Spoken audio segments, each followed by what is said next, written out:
¿Sabes cómo es realmente la vida para aquellos que eliminan a Dios del panorama y dejan de pensar en su futuro? Un filósofo de la Universidad de Oxford, miembro del Parlamento británico y un escritor bien conocido en sus propias palabras, la vida era genial, con un pequeño problema. Cito, en medio de todo estaba abrumado, casi literalmente por una sensación de mortalidad.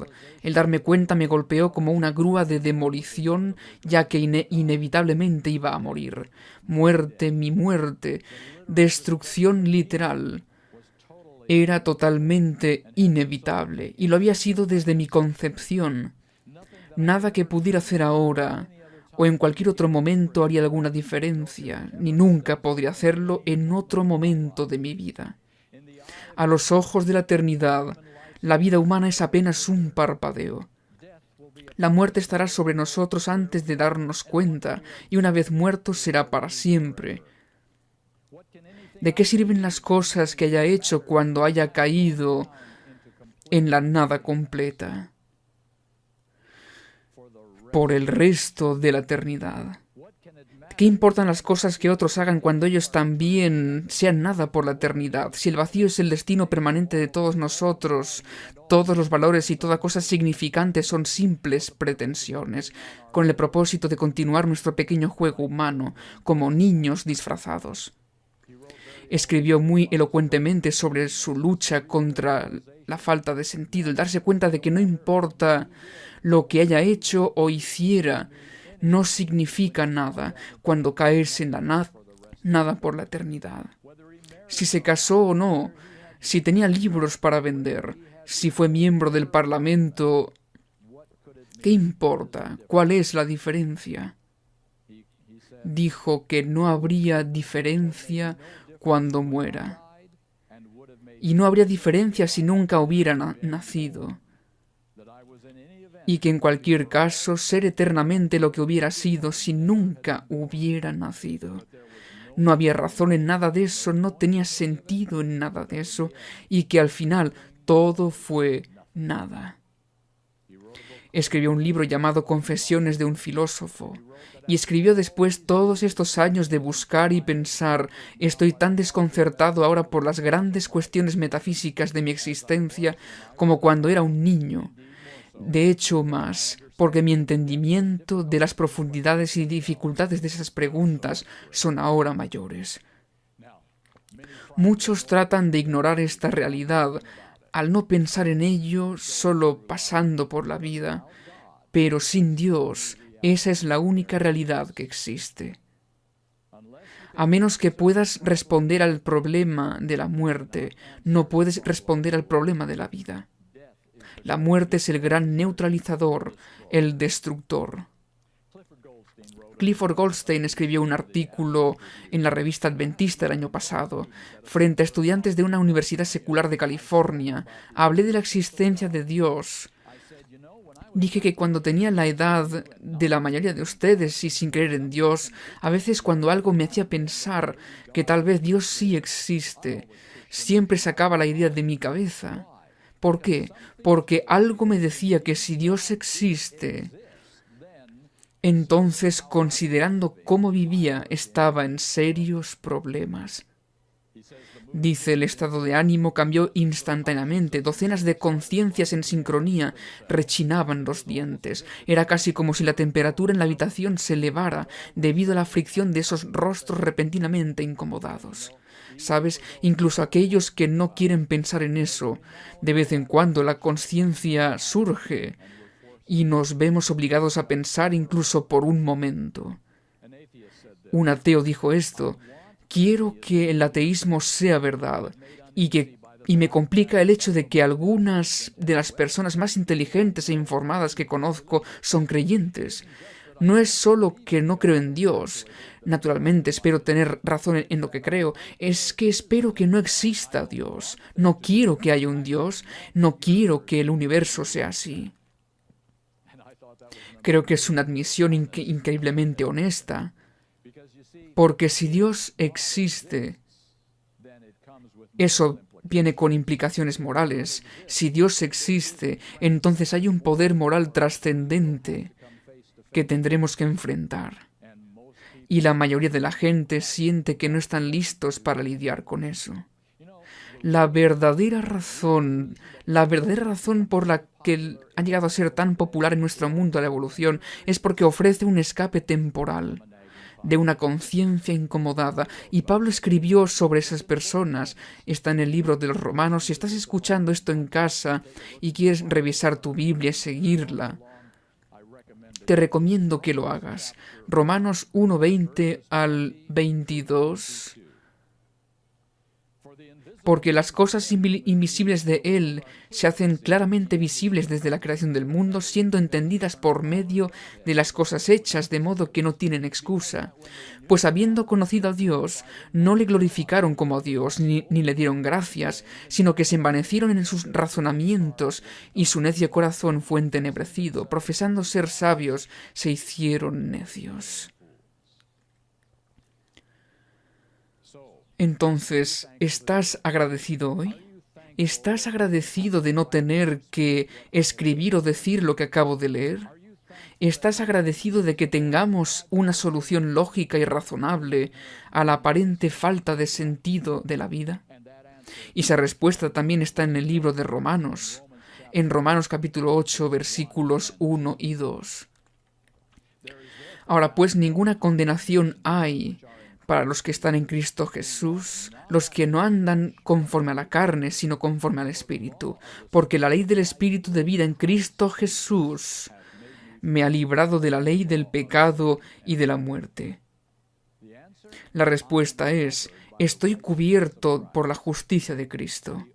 La única justicia que puede quitarme la culpa profundamente arraigada, porque sabemos lo que es tener culpa ardiendo dentro de nosotros, y esa culpa debería llevarnos a Él, debería llevarnos al pie de la cruz, y arrodillarse ante nuestro Salvador crucificado y reclamar su gracia es nuestra única esperanza. Así que esta noche quiero tomar un tiempo reflexionando sobre el único que nos da esperanza cuando las cosas parecen desesperadas, quien ofrece la salida o a la falta de sentido. Creo que solo podemos maravillarnos acerca de lo que sabemos sobre el Creador, el ser más exaltado en todo el universo. El mayor del universo se convirtió en lo más bajo de lo bajo y murió la muerte del pecador, para que ningún pecador tenga que morir esa muerte. El que es igual a Dios, el que es Dios, el que es el ser más alto y exaltado en toda la creación, se convierte en la cruz, en lo más bajo de lo bajo, y en maldición por nosotros, para que nunca tengamos que sufrir esa maldición. Veamos brevemente en Filipenses capítulo 2, que es uno de los pasajes más maravillosos de toda la Biblia, sobre nuestro Salvador Jesucristo. Filipenses capítulo 2, comenzando con el versículo 6. El cual, siendo en forma de Dios, no estimó el ser igual a Dios como cosa que aferrarse, sino que se despojó a sí mismo, tomando forma de siervo, hecho semejante a los hombres, y estando en la condición de hombre, se humilló a sí mismo, haciéndose obediente hasta la muerte y muerte de cruz.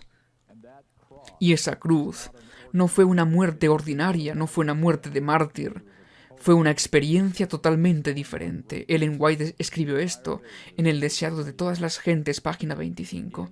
En Cristo llegamos a estar más íntimamente unidos a Dios que si nunca hubiésemos pecado. Al tomar nuestra naturaleza, el Salvador se vinculó con la humanidad por un vínculo que nunca se ha de romper. A través de las edades eternas queda ligado con nosotros. Dios había adoptado la naturaleza humana en la persona de su Hijo y la llevó al más alto cielo, y es el Hijo del Hombre quien comparte el trono del universo. Cristo no solo llevó nuestra humanidad, sino que mantendrá esa humanidad para siempre. La humanidad y Cristo compartirán el trono de Dios por toda la eternidad. Numerosas veces, mientras estuvo aquí, se refirió a sí mismo como el Hijo de Hombre, de nuevo vinculándose con los lazos con la familia humana, ¿sabes? Él tuvo que volverse humano, tuvo que llevar sobre él nuestra humanidad para ser nuestro sustituto y ejemplo.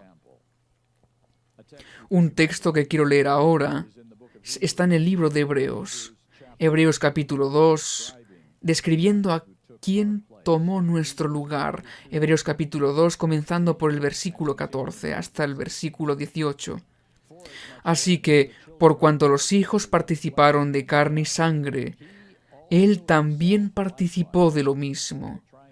Pablo está argumentando aquí, él también participó de lo mismo, para destruir por medio de la muerte al que tenía el imperio de la muerte, esto es al diablo, y librar a todos los que por el temor de la muerte estaban durante toda la vida sujetos a servidumbre, porque ciertamente no socorrió a los ángeles, sino que socorrió a la descendencia de Abraham, por lo cual debía ser en todo semejante a sus hermanos, para venir a ser misericordioso y fiel sumo sacerdote en lo que a Dios se refiere, para expiar los pecados del pueblo, pues en cuanto él mismo padeció siendo tentado, es poderoso para socorrer a los que son tentados.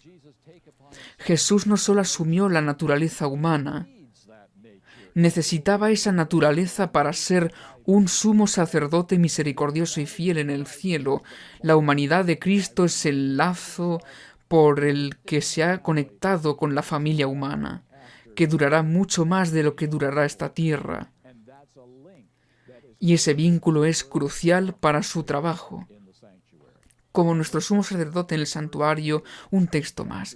Primera de Timoteo capítulo 2, versículo 5. Porque hay un solo Dios y un solo mediador entre Dios y los hombres, Jesucristo, hombre. Nota que la redacción es muy específica, Jesucristo, hombre. Por supuesto, Jesús es divino, pero conserva la humanidad que asumió cuando nació en este mundo. Y la humanidad nunca lo dejará. La Biblia nos da poderosas razones para creer que Jesús retendrá para siempre su naturaleza humana. La naturaleza que se llevó al cielo después que su trabajo en la tierra terminó, y estas palabras de Ellen White se vuelven aún más poderosas. Conflicto de los siglos, página 674, escribiendo sobre el fin del pecado. Solo queda un recuerdo. Nuestro Redentor llevará siempre las señales de su crucifixión. En su cabeza herida, en su costado, en sus manos y en sus pies se ven las únicas huellas de la obra cruel efectuada, y las marcas de su humillación son su mayor honor. A través de las edades eternas, las llagas del Calvario proclamarán su alabanza y declararán su poder. Vamos a tomarnos un poco de tiempo para mirar atrás a su encarnación y preguntarnos a qué es esta humanidad que Él tomó de nosotros. Luchamos con nuestras emociones, luchamos con el fracaso, luchamos con el desánimo y fuertes presiones hacia la naturaleza inferior, pero Jesús realmente entiende lo que yo paso día a día. ¿Cuánto se parece a mí realmente? Así que ahora vamos a revisar algunos textos bíblicos que son bastante interesantes sobre nuestro Salvador y su similitud con nosotros.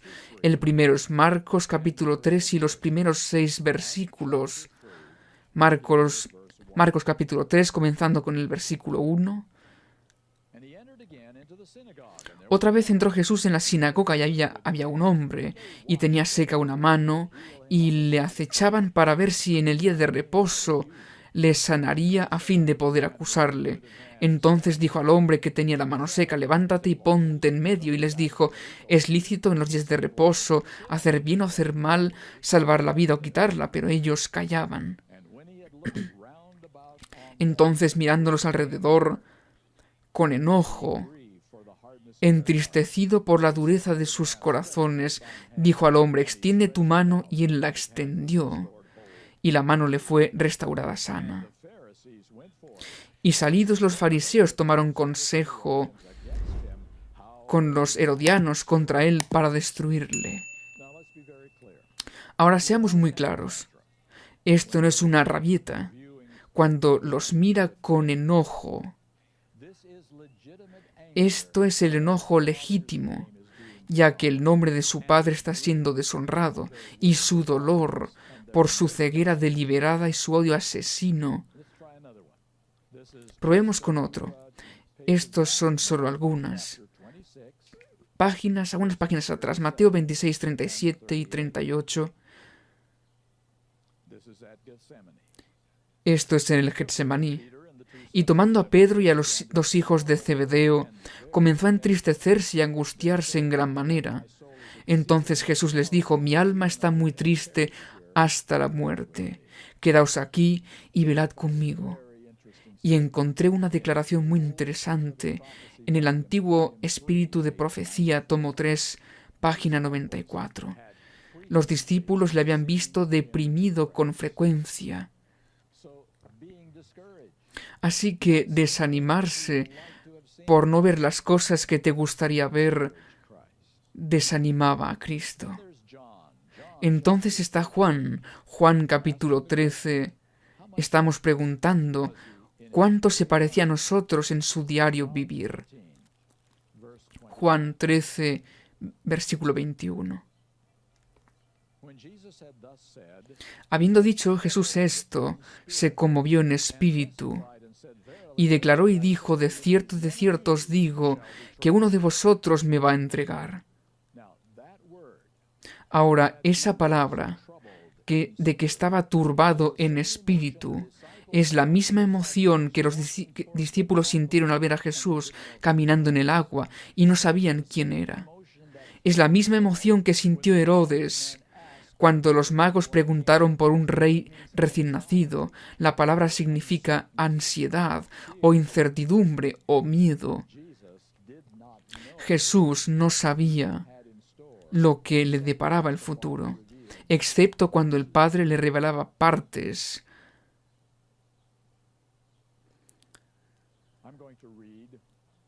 Voy a leer frases cortas de los escritos de Elena de White.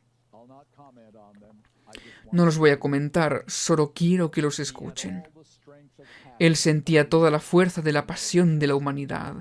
En Lugares Celestiales, página 155. Bendijo a los niños que poseían pasiones como las suyas. Sense of the Times, 19 de abril de 1896. En su humanidad, el Hijo de Dios luchó con las mismísimas, terribles, aparentemente y abrumadoras tentaciones que asaltan al hombre. Mensajes Selectos, tomo 1, página 95. Él sabe cuán fuertes son las inclinaciones del corazón natural. Testimonios, tomo 5, página 177. Sabe por experiencia lo que es la flaqueza humana y en qué consiste la fuerza de nuestras tentaciones. Ministerio de Curación, página 71. En una carta que le escribió a su sobrino de 18 años, dice: Jesús pasó por las circunstancias por las que usted pasa ahora. Él está relacionado con sus tentaciones. Su mente, como la vuestra, podía ser atormentada y quedar perpleja. Vosotros no tenéis una dificultad que no haya gravitado con el mismo peso sobre él. Sus sentimientos puedan ser heridos por el descuido y la indiferencia de sus amigos profesos, tan fácilmente como los vuestros. Nuestra alta vocación, página 57 a la 59. ¿Suena eso como alguien que experimentó realmente la forma en que vivimos, las incertidumbres y los miedos? Volvamos a Hebreos, capítulo 4, versículos 15 y 16. Porque no tenemos un sumo sacerdote que no pueda compadecerse de nuestras debilidades, sino uno que fue tentado en todo según nuestra semejanza, pero sin pecado. Acerquémonos, pues, confiadamente al trono de la gracia, para alcanzar misericordia y hallar gracia para el oportuno socorro. Ese es el verdadero problema. Nos damos cuenta de cuán completamente humano fue Jesús, lo bien que conoce nuestras luchas, por lo tanto podemos acercarnos con valentía al trono de la gracia porque podemos hablar con Él de cualquier cosa. Él ya lo experimentó y entiende nuestras luchas, sabe por lo que estamos pasando. Ahora, después de 33 años de esta experiencia diaria, Cristo llega al momento más difícil de toda su eterna existencia. Lo leímos en el libro de Mateo. Volvamos allí. Mateo capítulo 26 y el versículo 39.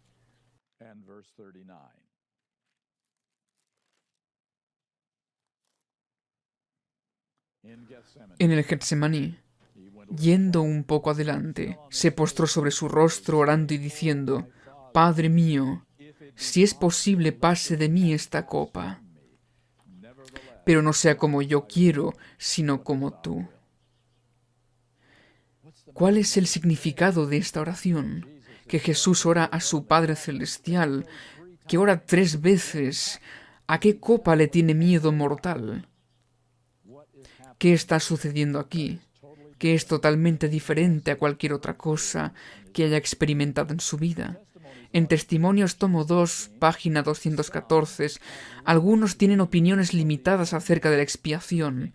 Piensan que Cristo sufrió tan solo una pequeña parte de la penalidad de la ley de Dios. Suponen que aunque el amado Hijo soportó la ira de Dios, advertía a través de sus dolorosos sufrimientos el amor y la aceptación del Padre, que los portales de la tumba se iluminaban delante de él con radiante esperanza y que tenía evidencias constantes de su gloria futura.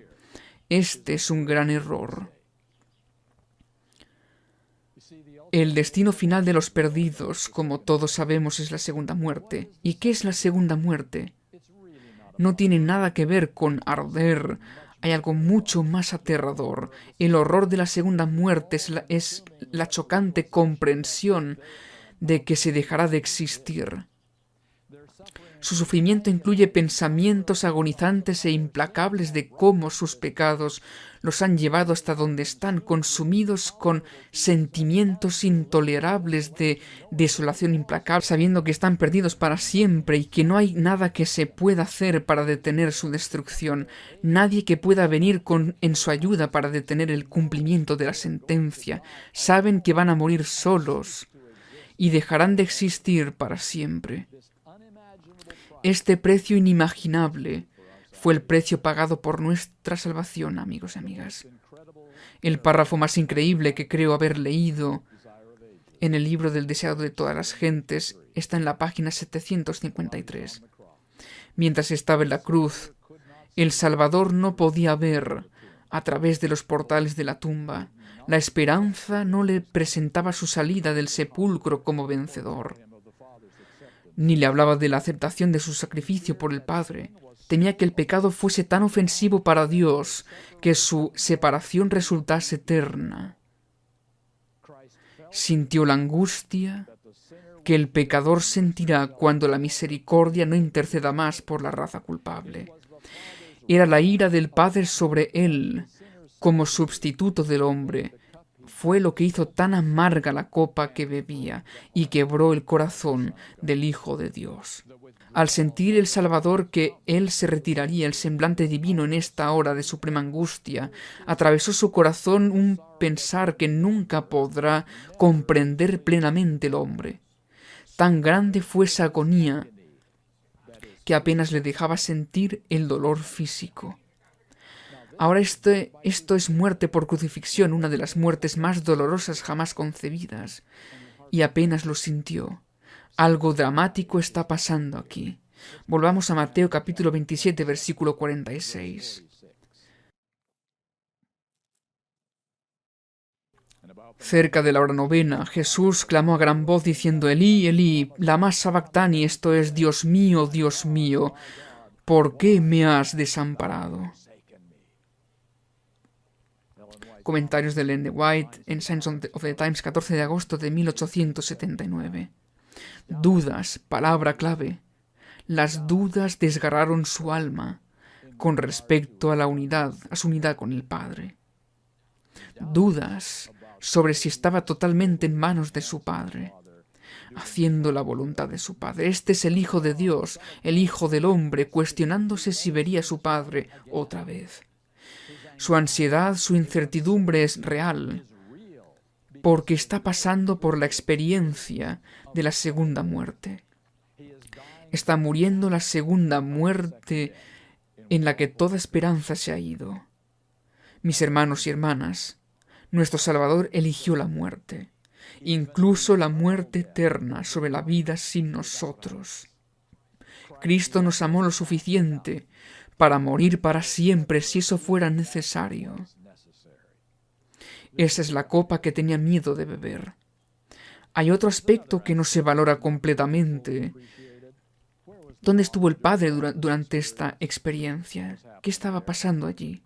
A partir de Manuscritos Liberados, tomo 12, página 407, en la hora más oscura, cuando Cristo soportaba el mayor sufrimiento que Satanás podía hacerle para torturar a su humanidad, su Padre le ocultó su rostro de amor, consuelo y piedad. En esta prueba su corazón se rompió. Durante esas horas de la tarde, el Padre estaba allí, estaba al lado de su Hijo, pero debido al pacto que había hecho en el pasado eterno, el Padre debía ocultar su presencia de Jesús. Durante su sufrimiento, no le debía tender la mano a Jesús, porque la salvación de la raza humana dependía del control del Padre en ese momento. El Padre debía ejercer una moderación divina infinita para controlar su infinito deseo piadoso de extender sus brazos y ayudar a su hijo moribundo y asustado que sufre. Jesús no debía tener conciencia de la presencia del Padre, ni el lazo eterno de amor que había entre ellos desde la eternidad, porque Jesús estaba muriendo la segunda muerte, la que no tiene esperanza. El amor divino del Padre para ti y para mí contuvo el impulso abrumador del Padre por ayudarlo y sostener a Jesús en sus brazos y asegurarle que estaba con él en ese momento. Pero Dios no podía, no lo haría, porque todos nos hubiéramos perdido. Qué dolor debió soportar el Padre en su corazón, viendo a su amado e inocente Hijo, sintiendo que había sido abandonado y lo dejó solo. Cómo el Padre retuvo su mano divina será el estudio de los redimidos por toda la eternidad. A veces olvidamos que la expiación es el sufrimiento de la divinidad. El Padre, el Hijo y el Espíritu Santo compraban nuestra redención. Ha habido solo una vez en toda la eternidad que hubo una ruptura de la divinidad. Solo una vez el vínculo eterno entre ellos fue cortado. Solo una vez el trío eterno fue obligado a experimentar el abandono total y la separación, una separación que literalmente rompió el corazón del Hijo de Dios. En Manuscritos Liberados, página 93 de 1899, era necesario que las terribles tinieblas se cernieran sobre su alma a causa de la retirada del amor y el favor del Padre. Pues estaba en el lugar del pecador, y esta oscuridad la debe experimentar todo pecador. El corazón de Dios anhelaba con el mayor dolor cuando su Hijo, el que no tenía culpa, sufría el castigo del pecado. Esta separación de los poderes divinos no volverá a producirse en las edades eternas. Y recuerda, a lo largo de toda esta experiencia donde Jesús tuvo que tomar decisiones, no se salvó a sí mismo, incluso cuando temía perderse para siempre. Sabía que podía gritar «Basta, que la raza pecadora perezca», y cada ángel en el cielo vendría a su rescate. Recuerda que este es Dios, nuestro Creador. Nunca hubo un momento en el que Él no existiera. Pero si Jesús hubiera bajado de la cruz y se salvaba a sí mismo, la raza humana se habría perdido. Y por supuesto, mientras colgaba de la cruz, Satanás continuó tentándolo, lanzándole pensamientos desalentadores, tales como «habrá muy pocos que aceptarán tu muerte. ¿Por qué molestarse? No vale la pena el sufrimiento, nadie le importa, estás desperdiciando tu vida y muerte por personas que ni siquiera se preocupan por ti en absoluto, son una raza ingrata de gente malvada, déjalos perecer, ríndete, baja de la cruz y sálvate a ti mismo». El dolor emocional que el Hijo de Dios soportó al sentir la desaprobación de su Padre por la inmundicia y vergüenza de los pecados del mundo que descansaban sobre sus hombros, de la angustia de un alma en ausencia de misericordia y no poder sentir la presencia de su Padre. Esto es lo que rompió el corazón del Hijo de Dios, literal y completamente. Muy simple. Jesús eligió la muerte sobre la vida sin nosotros. No quería ser Dios si no podíamos estar con Él. Dios eligió no existir para siempre, si eso es lo que haría falta para que nosotros vivamos para siempre. ¿Ves por qué la prueba de la cruz fue la mayor victoria que este universo ha presenciado o alguna vez verá? La muerte de Jesús fue la muerte por fe y su victoria. A lo largo de las horas más oscuras de su existencia en la cruz, Jesús tuvo que confiar en su anterior conocimiento de su relación con su Padre, y eso fue lo que lo sostuvo. Mientras soporto el sentimiento de desaprobación de Dios y separación, estoy tan contento de que el deseado de todas las gentes, página 753, continúa solo 3 páginas después, en la página 756, entre las terribles tinieblas aparentemente abandonado de Dios, Cristo había apurado las últimas heces de la copa de la desgracia humana. En esas terribles horas había confiado en la evidencia que antes recibiera de que era aceptado por su Padre. Conocía el carácter de su Padre, comprendía su justicia, su misericordia y su gran amor. Por la fe, confió en aquel a quien había sido siempre su placer obedecer, y mientras sumiso se confiaba a Dios, desapareció la sensación de haber perdido el favor de su Padre. Por la fe, Cristo venció. Estoy tan contento de que el Padre le permitió tener esa seguridad al final de que había ganado y que la victoria era suya.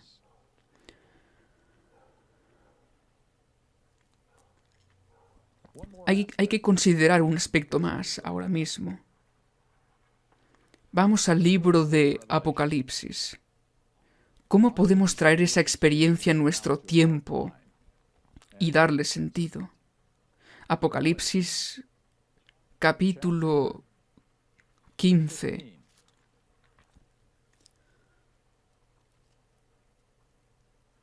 Versículo 2. Vi también como un mar de vidrio mezclado con fuego, y a los que habían alcanzado la victoria sobre la bestia y su imagen y su marca, y el número de su nombre en pie sobre el mar de vidrio, con las arpas de Dios, y cantan el cántico de Moisés, siervo de Dios, y el cántico del Cordero. ¿Cuál es esa canción? La canción de Moisés y del Cordero. Bueno, averigüemos qué tiene que ver Moisés aquí. Volvamos al libro de Éxodo y vamos a ver el capítulo 32. Éxodo, capítulo 32.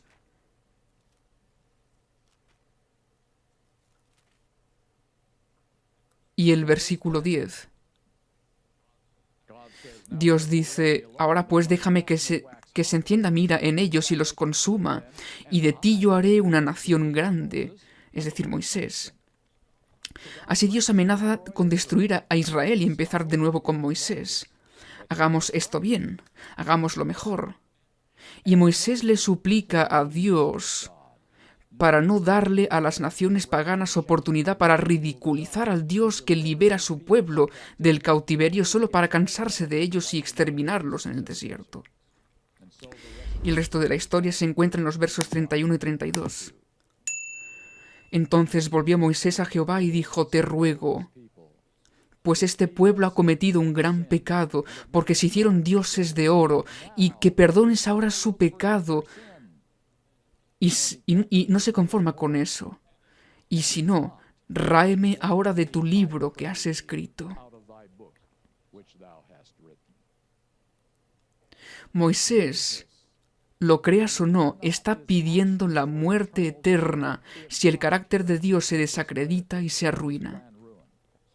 Así que Moisés y Cristo comparten una cosa en común: la muerte eterna es preferible al fracaso del plan de redención de Dios. el canto de Moisés y el Cordero para la última generación, el remanente. Lo que es importante para ellos no es su vida eterna, su esperanza del cielo, sino la vindicación del carácter de Dios y el éxito del plan de salvación. ¿Ves cómo esto cambia todo? Y me refiero a todo en nuestra experiencia religiosa. Nuestra razón de ser como adventistas del séptimo día es completar el plan de Dios de la redención para reivindicar su nombre y su carácter, refutando la última acusación de Satanás contra Dios. ¿Y cuál es esa? Que a los pecadores activos con naturalezas caídas no les es posible obedecer a Dios al 100% de las veces. Esa es su última acusación. El Evangelio simplemente no tiene tanto poder. Entonces, nuestra motivación para resistir la tentación y vencer el pecado no es nuestra esperanza para el cielo o nuestro miedo al infierno. No estamos tomando decisiones diarias y preguntándonos lo que está bien o mal, porque nuestro deseo es de ser salvos. Nuestra motivación para ser el remanente y guardar los mandamientos de Dios es la última pieza en el puzzle del plan de redención de Dios. El argumento final en la sala del tribunal, el drama que se ha llevado a cabo durante 6000 años, demostrando finalmente y para siempre que Satanás está mintiendo y su camino no funciona. Nuestras decisiones sobre lo que está bien o lo que está mal, tanto individual como corporativamente como iglesia, no se basan en lo que está permitido por la misericordia de Dios y nuestra dureza de corazón, sino que probará que Dios tiene razón y que Satanás está equivocado. Esto es todo lo que nos importa. Y no preguntaremos qué podemos hacer y aún así ser salvo. Nuestro único anhelo será siempre reivindicar el nombre de Dios. Abandonaremos para siempre la búsqueda de lo mínimo necesario para ser salvo. Ahora queremos saber y hacer lo que honra a Dios. Eso es todo lo que importa. Después del cierre de la gracia pasaremos por miedo y ansiedad, pero no será miedo a que nos perdamos. Temeremos estar tergiversando a Dios de alguna manera. Ese es el miedo que tendremos como lo tuvo Jesús. Cuando llegamos al punto, mis amigos, que preferiríamos ser borrados del libro de la vida y entrar en la eterna inexistencia que empañar el nombre de Dios de alguna manera, entonces aprenderemos la canción de Moisés y del Cordero. Una canción que ninguna otra generación se le ha pedido que aprenda, y ninguna otra generación la aprenderá jamás. El canto de los 144.000 que siguen al Cordero exclusivamente, sin más incursiones a la tierra de Satanás, ya sea sabiendas o lo creas o no, sin saberlo. Y por eso mi única esperanza y deseo ferviente es que esta generación aquí y ahora, aprenderá esa canción, ese himno, y contemplará el puzzle de la salvación de Dios, sin más cabos sueltos o piezas que no encajan. Eso es lo que el adventismo fue llamado a ser y hacer. Dios ha salvado a la gente a lo largo de los siglos. Él no nos necesita para hacer ese trabajo, un poco más. Este es un mensaje diferente, un llamado diferente y un pueblo diferente, que terminará el puzzle de la salvación por toda la eternidad. Y aún nuestro trabajo no está hecho, porque una vez que hemos caminado con Dios sobre el mar de vidrio, seremos enviados a otra misión. Iremos a todos los mundos no caídos y a contarles nuestra historia. En el peor caso de todas las posibles situaciones, Dios proporcionó inimaginable ayuda y poder y fuerza. Y ahora el universo está seguro por el resto de la eternidad, debido a esta demostración final. Eso es el adventismo, amigos. Eso es lo que el adventismo siempre ha sido y siempre será. Oremos. Padre Celestial, estamos tan agradecidos de que no tenemos que hablar las palabras del filósofo, que no encontró ningún propósito ni significado en nada de lo que hizo, pero gracias a la venida de Jesucristo a este mundo, y que murió la segunda muerte, la lucha por la separación, porque estaba dispuesto a hacer todo lo necesario para reivindicar el nombre de su Padre, que tenemos la oportunidad de hacer lo mismo, que tendremos esta oportunidad, y lo único que importa es completar el puzzle. Gracias, Señor, por tus promesas, por tu misericordia, por tu gracia, y por permitir que esto suceda por el libre albedrío, para que en el universo pueda ver que nada ha sido coaccionado o predeterminado. Gracias, Señor, alabamos tu nombre, esperamos verte pronto en un lugar mejor.